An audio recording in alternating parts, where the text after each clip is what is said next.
बहुत पुरानी बात है। एक पहाड़ की चोटी पर एक गरीब पति पत्नी रहते थे। रोटी कमाने के लिए वे आलू, टमाटर की खेती करते थे। उन्होंने अपनी खेती पहाड़ से नीचे मैदानों में बना रखी थी। दोनों पति पत्नी बहुत मेहनती थे। धीरे धीरे उनकी उम्र बढ़ रही थी और ताकत कम होती जा रही थी।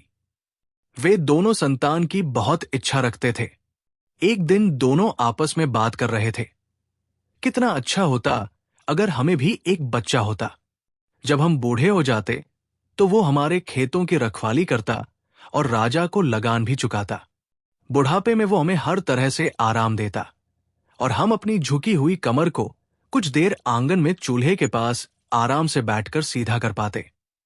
उन दोनों ने सच्चे दिल से नदी और पहाड़ों के देवता से प्रार्थना की। थोड़े दिनों बाद किसान की पत्नी गर्भवती हुई। 9 महीने बाद उसे बच्चा हुआ, लेकिन वो आदमी का बच्चा नहीं, बल्कि एक मेंढक था जिसकी लाल आंखें चमक रही थी। बूढ़ा बोला, ये कैसी अजीब बात है। ये तो मेंढक है, इसकी लाल आंखें देखो कैसी चमक रही है। इसे घर में रखने का क्या फायदा? चलो इसे बाहर फेंक आते हैं। लेकिन पत्नी का मन उसे फेंकने को नहीं हुआ। उसने कहा, भगवान हम पर दयालु नहीं है। उन्होंने हमें बच्चे की जगह एक मेंढक दिया है, लेकिन अब तो यही मेंढक हमारा बच्चा है, इसलिए हमें इसे फेंकना नहीं चाहिए। मेंढक मिट्टी और तालाबों में रहते हैं। हमारे घर के पीछे जो छोटा तालाब है उसमें इसे छोड़ आओ, वही रह जाएगा। बूढ़े ने मेंढक को उठाया। जब वो उसे ले जाने लगा तो मेंढक बोला, मां, पिताजी, मुझे तालाब में मत डालिए। मैं आदमियों के घर में पैदा हुआ हूं और मुझे आदमियों की तरह ही रहना चाहिए। जब मैं बड़ा हो जाऊंगा तो मेरी शक्ल बिल्कुल आप जैसी हो जाएगी और मैं भी आदमी बन जाऊंगा।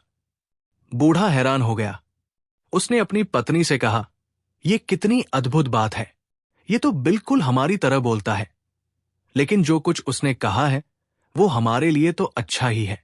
उसकी पत्नी ने कहा, भगवान ने जैसे तैसे तो हमें ये दिन दिखाए हैं। अगर ये बोलता है तो जरूर कोई अच्छा बच्चा होगा। हो सकता है कि इस समय किसी के श्राप से मेंढक बन गया हो। नहीं, इसे आप घर में ही रहने दीजिए। वे दोनों पति पत्नी ने मेंढक को अपने साथ ही रख लिया। 3 साल बीत गए। इस बीच मेंढक ने देखा कि उसके माता पिता कितनी मेहनत करते थे।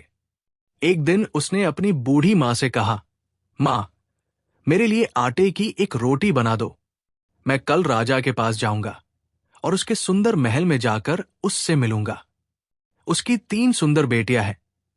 उससे कहूंगा कि वो अपनी एक बेटी की शादी मुझसे कर दे। मैं उन तीनों में से उससे शादी करूंगा जो सबसे ज्यादा दयावान हो और तुम्हारे काम में सबसे ज्यादा मदद कर सके। बेटे, ऐसी मजाक की बात मत किया करो। मां ने कहा, क्या तुम समझते हो कि तुम्हारे जैसे छोटे और भद्दे जानवर के साथ कोई अच्छा आदमी अपनी सुंदर सी बेटी का हाथ देगा? तुम जैसों को तो कोई भी पैर से दबाकर कुचल देगा। मां, तुम रोटी तो बनाओ। मेंढक ने कहा, तुम देखती रहना, मैं तुम्हारे लिए एक बहू जरूर लाऊंगा। बूढ़ी औरत आखिर राजी हो गई। ठीक है, मैं तुम्हारे लिए एक रोटी तो बना दूंगी। उसने मेंढक से कहा, लेकिन इस बात का ध्यान रखना कि उसके महल की काम करने वाली नौकरानी तुम्हें भूत प्रेत समझकर तुम्हारे ऊपर राख न डाल दे।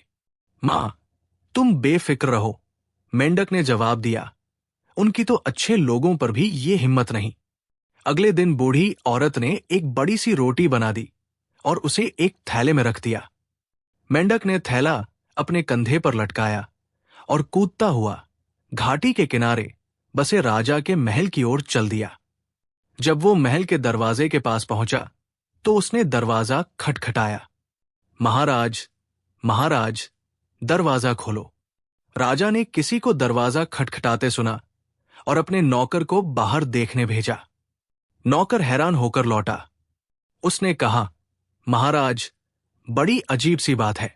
एक छोटा सा मेंढक दरवाजे पर खड़ा आपको पुकार रहा है। राजा के मंत्री ने कहा, महाराज, ये जरूर कोई भूत प्रेत है, इस पर राख डलवा दीजिए। राजा राजी नहीं हुआ। उसने कहा, नहीं, रुको, ये जरूरी नहीं कि वह कोई भूत प्रेत ही हो। मेंढक पानी में रहते हैं। हो सकता है कि वो जल देवता के महल से कोई संदेशा लेकर आया हो। जिस तरह देवताओं का स्वागत किया जाता है, उसी तरह इसका करो। पहले उस पर दूध छिड़क दो। इसके बाद मैं खुद देखूंगा कि वो कौन है और मेरे राज्य में किस लिए आया है। उसके नौकरों ने ऐसा ही किया। मेंढक का उसी तरह सम्मान किया गया जैसे देवताओं का किया जाता है। उन्होंने उस पर दूध छिड़का और कुछ दूध हवा में भी उड़ाया। उसके बाद राजा खुद दरवाजे पर आ गया और उसने पूछा, मेंढक देवता, क्या तुम जल देवता के महल से आ रहे हो? हम तुम्हारी क्या सेवा कर सकते हैं? मैं जल देवता के महल से नहीं आ रहा हूं। मेंढक ने जवाब दिया, मैं तो अपनी ही इच्छा से आपके पास आया हूं। आपकी सब लड़कियां शादी के लायक हैं। मैं उनमें से एक से शादी करना चाहता हूं। मैं आपका दामाद बनने आया हूं।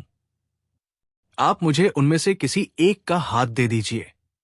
राजा और उसके सब नौकर मेंढक की इस बात को सुनकर बहुत डर गए। राजा बोला, तुम कैसी बेतुकी बातें कर रहे हो? आईने में जरा अपनी शक्ल तो देखो, कितने भद्दे और बदसूरत हो। कितने ही बड़े बड़े महाराजाओं ने मेरी बेटियों से शादी करना चाहा, लेकिन मैंने सबको मना कर दिया। फिर मैं कैसे एक मेंढक को अपनी बेटी ब्याह दूं? जाओ, बेकार की बातें मत करो। मेंढक बोला, इसका मतलब यह है कि आप मुझसे अपनी बेटी की शादी नहीं करेंगे? कोई बात नहीं। अगर आप मेरी बात इस तरह नहीं मानेंगे तो मैं हंसना शुरू कर दूंगा। राजा मेंढक की बात सुनकर गुस्से से लाल हो गया। उसने पैर पटक कर कहा, मेंढक के बच्चे, तेरा दिमाग खराब हो गया है? अगर हंसना ही है तो बाहर निकल जा और जी भरकर हंस। लेकिन तब तक मेंढक ने हंसना शुरू कर दिया था। उसके हंसने से बड़ी जोर की आवाज हुई। धरती कांपने लगी। राजा के महल के ऊंचे ऊंचे खंभे हिलने लगे, मानो महल गिरना ही चाहता हो। दीवारों में दरार पड़ने लगी। सारे आकाश में धूल, रेत, कंकड़ और पत्थर उड़ने लगे। सूरज और सारा आकाश अंधेरे से ढक गया। चारों ओर धूल ही धूल दिखाई देने लगी। राजा के घर सब लोग और नौकर चाकर उछलते फिर रहे थे और अंधेरे में एक दूसरे से टकरा रहे थे। किसी को नहीं मालूम था कि वे क्या कर रहे हैं और ये सब क्या हो रहा है। आखिर में दुखी होकर राजा ने खिड़की से बाहर अपना सिर निकाला और बोला, मेंढक महाशय, अब कृपा करके अपना हंसना बंद कर दीजिए। मैं अपनी सबसे बड़ी बेटी की शादी आपके साथ कर दूंगा। मेंढक ने हंसना बंद कर दिया। धीरे धीरे पृथ्वी ने भी कांपना बंद कर दिया और महल, मकान आदि सब अपनी जगह शांत हो गए। राजा ने केवल डरकर ही अपनी बेटी मेंढक के हाथों में सौंपी थी। उसने 2 घोड़े मंगवाए, एक अपनी बेटी के लिए और दूसरा उसके दहेज के लिए। राजा की बड़ी लड़की मेंढक से शादी करने के लिए बिल्कुल भी राजी नहीं थी। उसने अपने पास छिपाकर 2 पत्थर के टुकड़े रख लिए जो समय पर काम आ सके। मेंढक रास्ता दिखाने के लिए आगे आगे कूदकर चलने लगा और राजा की सबसे बड़ी लड़की उसके पीछे पीछे चलने लगी। सारे रास्ते वो यही कोशिश करती रही कि उसका घोड़ा कुछ और तेज चले और वो भागते हुए मेंढक को अपने पीछे की टापों के नीचे कुचल डाले। लेकिन मेंढक कभी इधर को कूदता और कभी उधर को। वो इस तरह चक्कर काटता जा रहा था कि उसे कुचलना राजकुमारी को नामुमकिन लग रहा था। आखिर में वो इतनी नाराज हो गई कि एक बार जब मेंढक उसके काफी पास चल रहा था, उसने छिपाया हुआ पत्थर का टुकड़ा उसके ऊपर दे मारा। फिर वो मुड़कर घर की ओर चल दी। वो कुछ ही दूर लौटी होगी कि मेंढक ने उसे पुकारा, राजकुमारी, रुको, मैं तुमसे कुछ कहना चाहता हूं। उसने पीछे घूमकर देखा कि मेंढक तो जिंदा खड़ा है। वो समझ रही थी कि मेंढक उसके पत्थर के नीचे कुचल गया होगा। वो हैरान रह गई और उसने घोड़े की लगाम खींच ली। मेंढक उससे बोला, देखो, हमारे भाग्य में पति पत्नी होना नहीं लिखा है। अब तुम घर लौट जाओ, क्योंकि इसी में तुम्हारी खुशी है। और उसने घोड़े की लगाम पकड़ ली और राजकुमारी को घर वापस ले चला। जब दोनों राजा के महल के पास पहुंचे तो मेंढक ने राजकुमारी को छोड़ दिया और राजा के पास जाकर बोला, महाराज, हम दोनों की आपस में बिल्कुल भी नहीं बनती, इसलिए मैं इसे वापस छोड़ने आया हूं। आप मुझे अपनी दूसरी बेटी दे दीजिए, जो मेरे साथ जाने को तैयार हो। तुम कितने बदतमीज हो, जरा अपनी हैसियत का तो ख्याल करो, राजा ने गुस्से से चिल्लाकर कहा। तुम मेरी बेटी को वापस लाए हो, इसलिए मैं तुम्हें अपनी दूसरी बेटी कभी नहीं दूंगा। जानते हो, मैं राजा हूं। क्या मजाक है? तुम इस तरह मेरी बेटियों में से हर एक को देखना चाहते हो? राजा ये कहते कहते गुस्से से कांपने लगा। इसका मतलब यह है कि आप राजी नहीं हैं? मेंढक ने कहा, अच्छी बात है, तो मैं चिल्लाना शुरू कर दूंगा। राजा ने सोचा कि अगर वो चिल्लाता है तो कोई हर्ज नहीं, बस उसका हंसना ही खतरनाक है। उसने चिढ़ाते हुए कहा, जी भरकर चिल्लाओ, तुम्हारी जरा सी धमकियों से मैं नहीं डरने वाला। और मेंढक ने चिल्लाना शुरू कर दिया। उसकी आवाज इतनी तेज थी मानो रात के समय बड़ी जोर से बिजली कड़क रही हो। चारों ओर बिजली की कड़कड़ाहट ही सुनाई दे रही थी, और पहाड़ों से नदियों में इतना ज्यादा पानी आने लगा कि कुछ ही पलों में सब नदियों में बाढ़ आ गई। धीरे धीरे सारी जमीन पानी के बहाव में घिरने लगी, और पानी चढ़ता चढ़ता राजा के महल तक आ पहुंचा। राजा ने अपनी गर्दन खिड़की से बाहर निकाली और चिल्लाकर कहा, मेंढक महाशय, चिल्लाना बंद कीजिए, नहीं तो हम सब मारे जाएंगे। मैं तुम्हारे साथ अपनी दूसरी बेटी की शादी कर दूंगा। मेंढक ने तुरंत ही चिल्लाना बंद कर दिया, और धीरे धीरे पानी नीचे बैठने लगा। राजा ने फिर अपने नौकरों को आदेश दिया कि 2 घोड़े अस्तबल से निकाल कर लाओ, एक राजकुमारी के लिए और दूसरा उसके दहेज के सामान के लिए। इसके बाद उसने अपनी दूसरी बेटी को आज्ञा दी कि मेंढक के साथ चली जाए। राजा की दूसरी बेटी मेंढक के साथ जाने को राजी नहीं थी। उसने भी घोड़े पर चढ़ते समय एक बड़ा सा पत्थर अपने पास छिपाकर रख लिया। रास्ते में उसने भी अपने घोड़े के पैरों के नीचे मेंढक को कुचलने की कोशिश की, और एक बार वो पत्थर उसके ऊपर फेंककर वो भी बड़ी राजकुमारी की तरह वापस लौटने लगी। लेकिन उसे भी वापस बुलाकर मेंढक ने कहा, राजकुमारी, हम दोनों के भाग्य में एक साथ रहना नहीं लिखा है, तुम घर वापस जा सकती हो।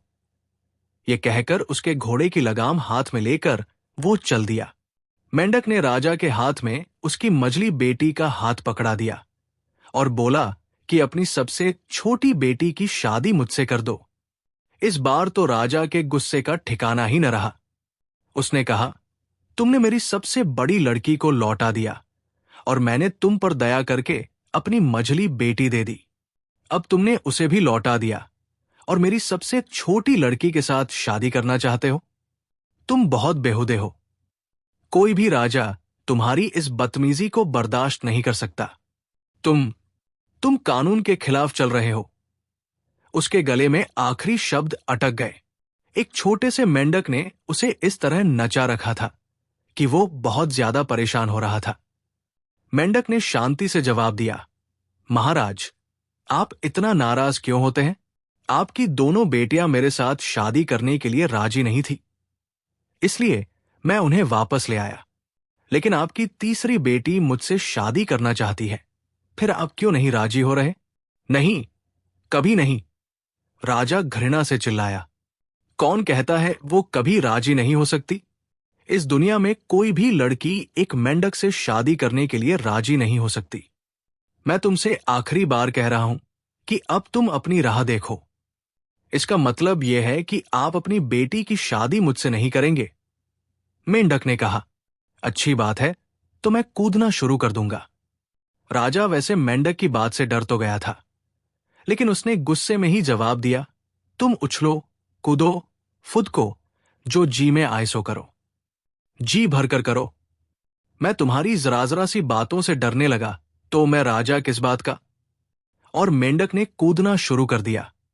जब उसने कूदना शुरू किया तो धरती हिलने लगी।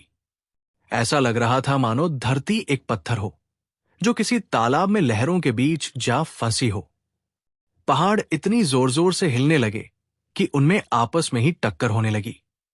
पहाड़ों में से पत्थर टूट टूट कर आकाश में उड़ने लगे। सारा आकाश पत्थरों और धूल मिट्टी से ढक गया, और सूरज दिखाई देना बंद हो गया। राजा के महल की दीवारें भी इतनी जोर से हिलने लगी कि लग रहा था कि महल अब गिरा कि तब गिरा। अब तो हारकर राजा को खड़े होकर यह कहना पड़ा कि वो मेंढक के हाथ में अपनी तीसरी बेटी का हाथ दे देगा। मेंढक ने कूदना बंद कर दिया।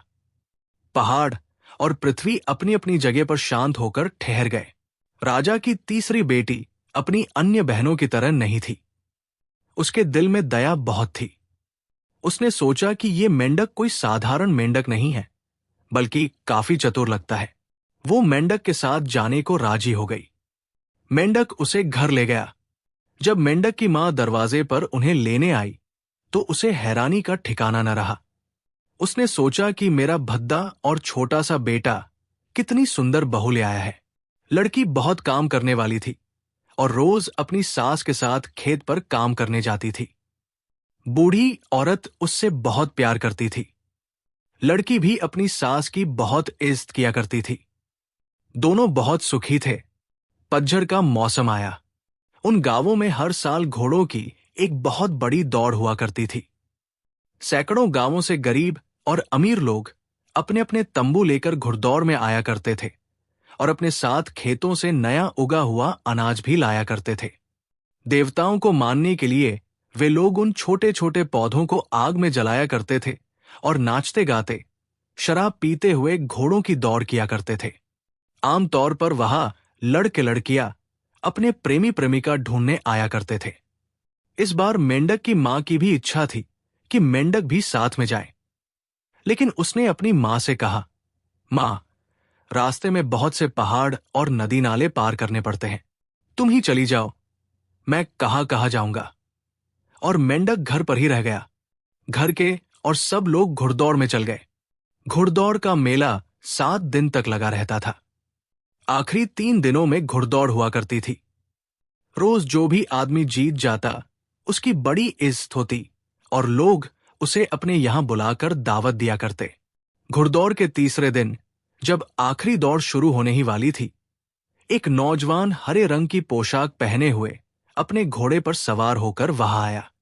उसका शरीर मजबूत था और वो बहुत सुंदर लगता था। उसके कपड़ों पर बहुत सुंदर सुनहरी काम हो रखा था और वे बहुत कीमती रेशम से बने हुए थे। उसके घोड़े की जीन पर लाल मोती लगे हुए थे और उसकी बंदूक भी सोने और चांदी की बनी हुई थी। जब उसने लोगों से आखिरी घुड़दौड़ में भाग लेने की इजाजत मांगी तो सब उसकी ओर देखने लगे। जब घुड़दौड़ शुरू हुई तो उसने दौड़ने की कोई जल्दी नहीं दिखाई। यहां तक कि जब और लोग भागना शुरू कर रहे थे, वो अपनी जीन ठीक कर रहा था, लेकिन जल्दी ही वो उनके साथ हो गया। घुड़दौड़ के बीच में भी जिस समय अन्य सब दौड़ने वाले नौजवान एक दूसरे से आगे निकलने की कोशिश कर रहे थे, वो आराम से चल रहा था और दौड़ के बीच में ही उसने अपने सिर के ऊपर उड़ते हुए 3 कबूतरों का अपनी बंदूक से शिकार किया। दौड़ के बीच में ही उसने अपने घोड़े की जीन में से कुछ सोने के सुंदर फूल निकाले और उन्हें अपनी बाई ओर वाले लोगों के ऊपर फेंक दिया। इसी तरह जीन की दाई ओर से उसने कुछ चांदी के फूल निकाले और उन्हें अपनी दाहिनी ओर वाले लोगों के ऊपर फेंक दिया और आगे बढ़ गया। लेकिन जल्दी ही लोगों ने देखा कि उसका घोड़ा आगे भागा जा रहा है। ऐसा लग रहा था कि उसका घोड़ा मैदान में नहीं बल्कि हवा में दौड़ रहा हो। लोग उसे देखने के लिए अपने अपने स्थानों से उठकर खड़े हो गए और सबने देखा कि वो सबसे आगे था और उस दिन आखिरी घुड़दौड़ में जीत उसी की रही। घुड़दौड़ के मैदान में जो भी उस समय मौजूद था वही उस नौजवान पर मोहित हो गया। बूढ़े, जवान और लड़कियां सभी उसकी ओर देख रहे थे। लोग आपस में फुसफुसा रहे थे कि ये नौजवान कौन है और वो कहाँ का रहने वाला है। कुछ लोग कहने लगे, उसने बाई ओर से सोने के फूल निकाले और उन्हें बाई ओर उछाल दिया, फिर दाई ओर से चांदी के फूल निकाले और उन्हें दाहिनी ओर फेंक दिया। ऐसा तो आजकल कभी देखा सुना नहीं गया। कितना सुंदर लड़का है, उसके कपड़े शरीर पर कितने अच्छे लग रहे हैं। घोड़ा तो देखो जैसे देवताओं का हो, लेकिन ऐसे सुंदर लड़के के लिए ये तो सोचो कि लड़की कहाँ मिलेगी। सब लड़कियां उसके चारों ओर जमा होकर गाने और नाचने लगी और उसे अपने अपने घर चलने के लिए कहने लगी। लेकिन जैसे ही शाम हुई, वो घुड़सवार बिना किसी से कुछ कहे चुपचाप अपने घोड़े पर चढ़कर उस गांव की ओर चल दिया जहां से मेंढक की मां और बहू आए थे।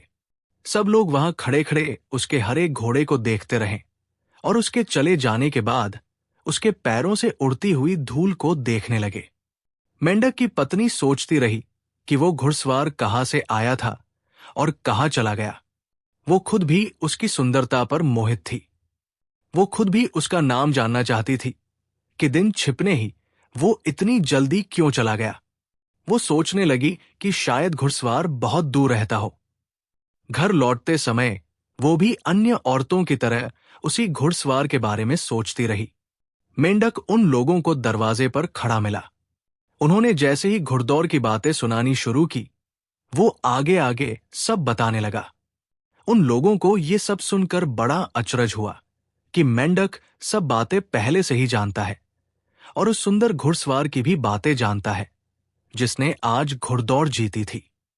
अगले साल फिर पतझड़ के दिनों में घुड़दौड़ हुई। मेंढक की पत्नी, मां और पिता फिर घुड़दौड़ में गए। जब घुड़दौड़ शुरू हुई तो सब लोग उस हरे घुड़सवार की राह देखने लगे और सोचने लगे कि इस बार जरूर उसका नामता पूछ लेंगे। वो कहाँ रहता है और किस राज्य में रहता है, ये पूछे बिना उसे इस बार नहीं जाने देंगे। घुड़दौड़ के आखिरी दिन जब आखिरी दौड़ हो रही थी, हरा घुड़सवार फिर अपने हरे घोड़े पर बैठकर वहां आया। वो एकदम ऐसे आया मानो आकाश से उतरा हो। लोग उसे देखकर हैरान रह गए।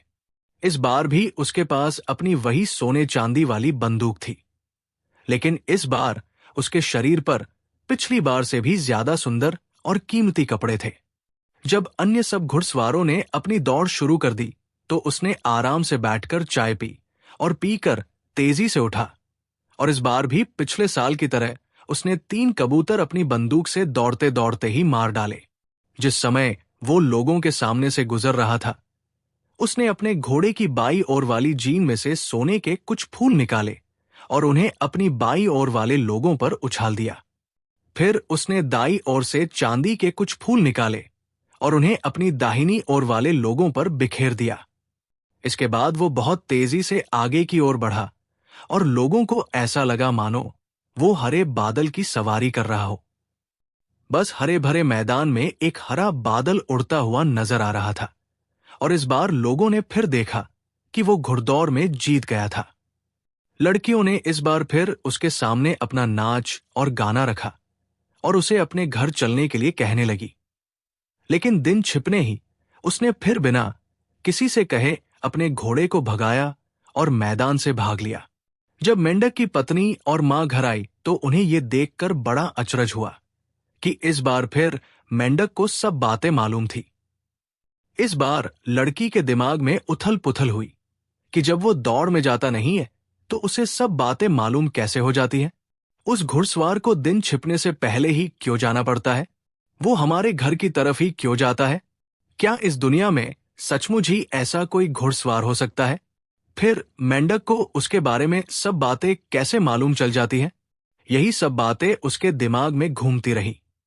आखिर में उसने तय किया कि वो इन बातों का पता लगाकर ही रहेगी। इस साल फिर घुड़दौड़ आई। मेंढक की पत्नी मेले में गई। उसने सब काम किए, लेकिन आखिरी दिन जब आखिरी घुड़दौड़ होने वाली थी, वो अपनी सास से बोली, माताजी, मेरे सिर में बहुत जोर का दर्द हो रहा है, मैं घर जाना चाहती हूं। आप मुझे एक खच्चर दे दीजिए। लड़की की सास और ससुर उसका बहुत ख्याल रखते थे।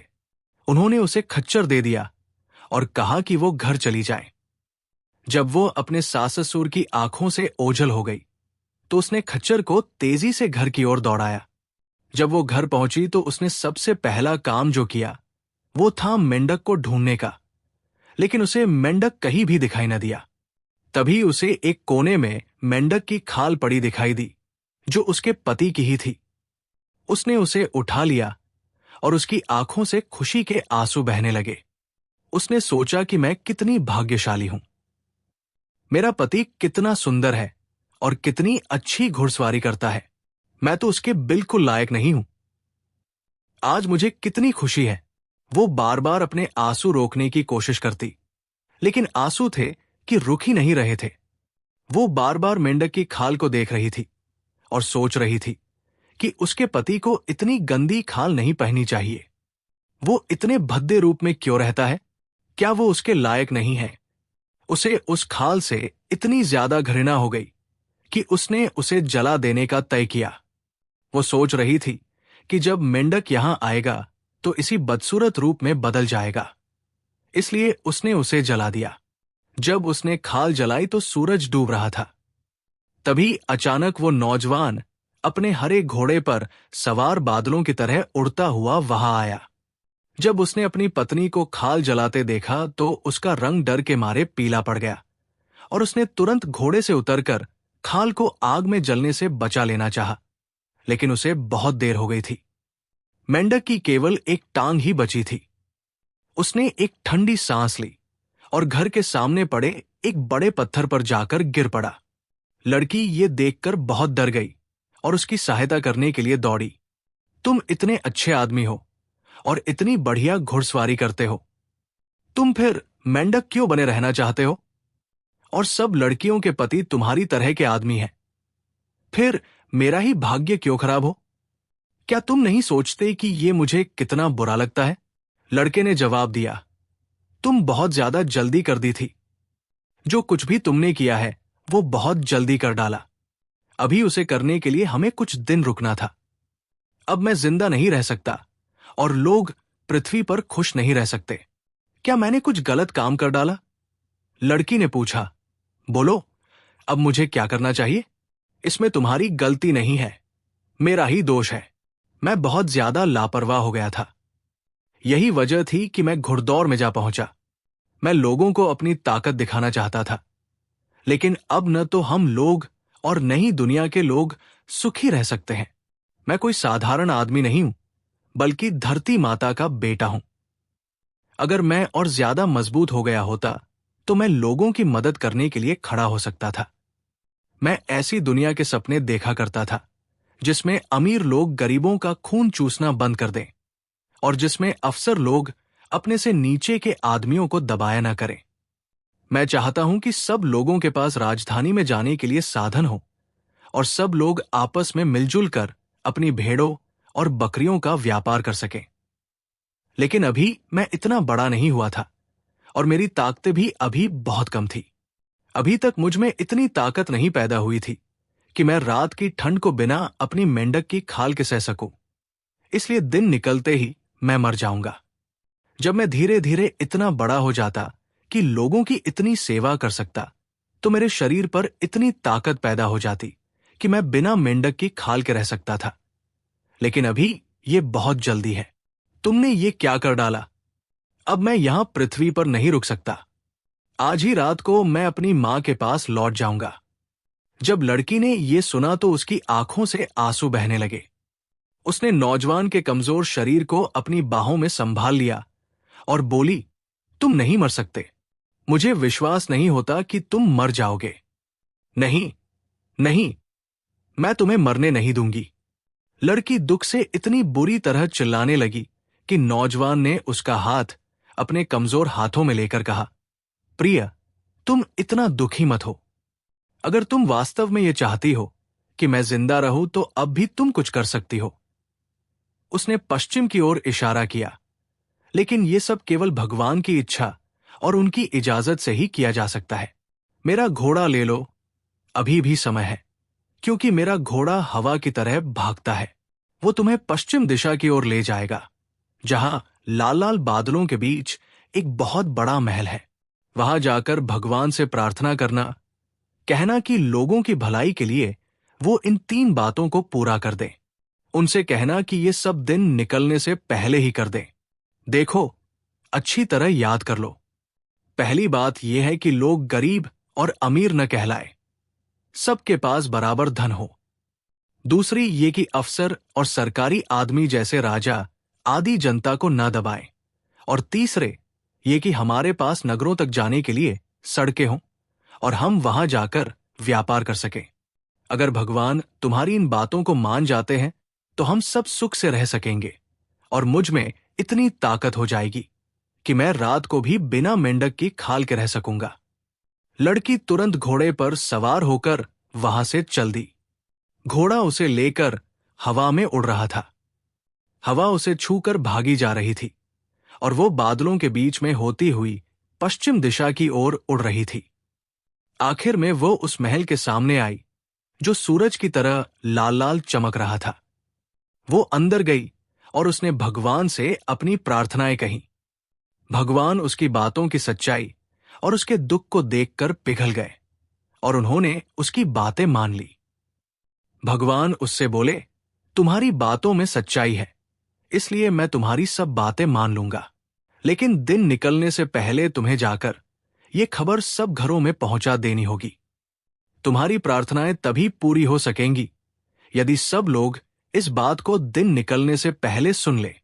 तब यहां इतनी ज्यादा ठंड पड़नी बंद हो जाएगी और तुम्हारा पति रात को भी बिना मेंढक की खाल के रह सकेगा। लड़की खुशी के मारे फूली नहीं समा रही थी। उसने भगवान को धन्यवाद दिया और अपने घोड़े पर चढ़कर घर की ओर चल दी, जिससे दिन निकलने से पहले ही वो इस समाचार को घर घर फैला सके। लेकिन जब वो घाटी में घुसी तो उसका राजा पिता किले के दरवाजे पर खड़ा हुआ था।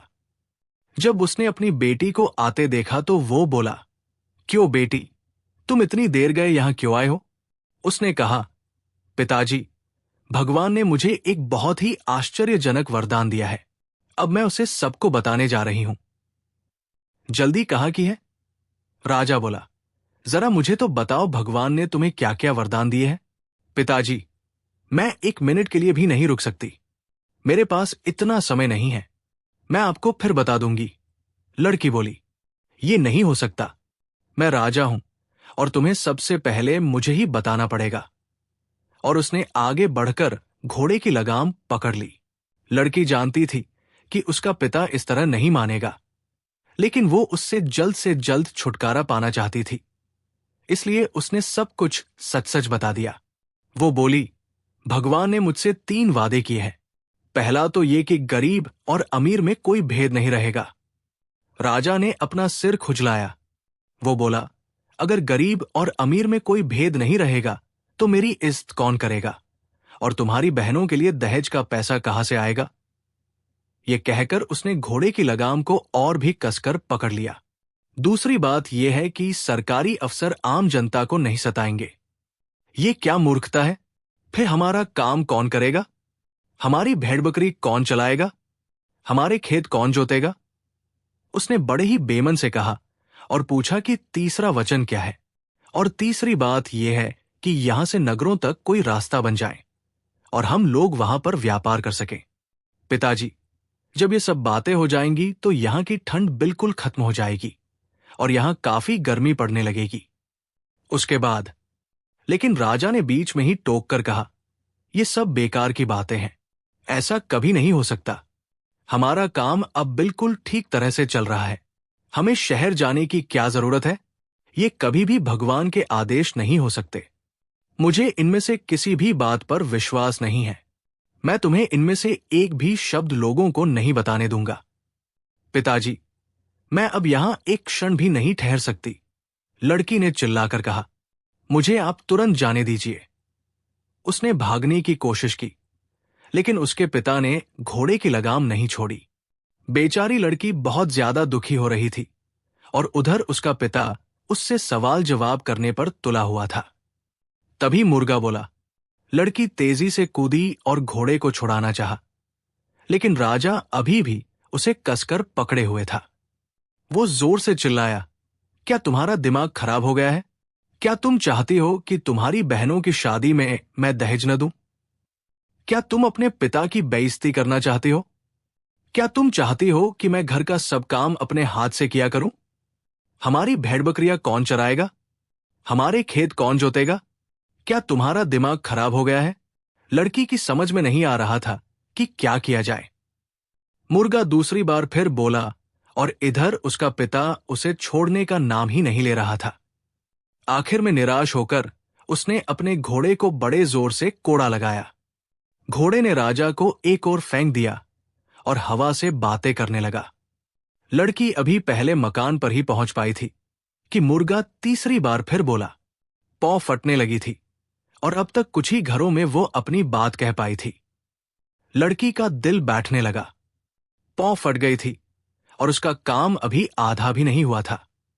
अब तो बहुत देर हो गई थी। अब केवल उसके लिए यही रास्ता रह गया था कि वो घर की ओर जल्दी से कदम बढ़ाए।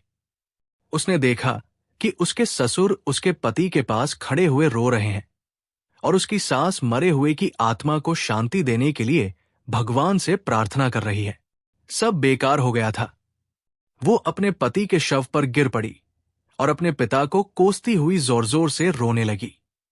इस घुड़सवार नौजवान के शव को वहां से कुछ दूर पर ही एक चट्टान पर दफना दिया गया।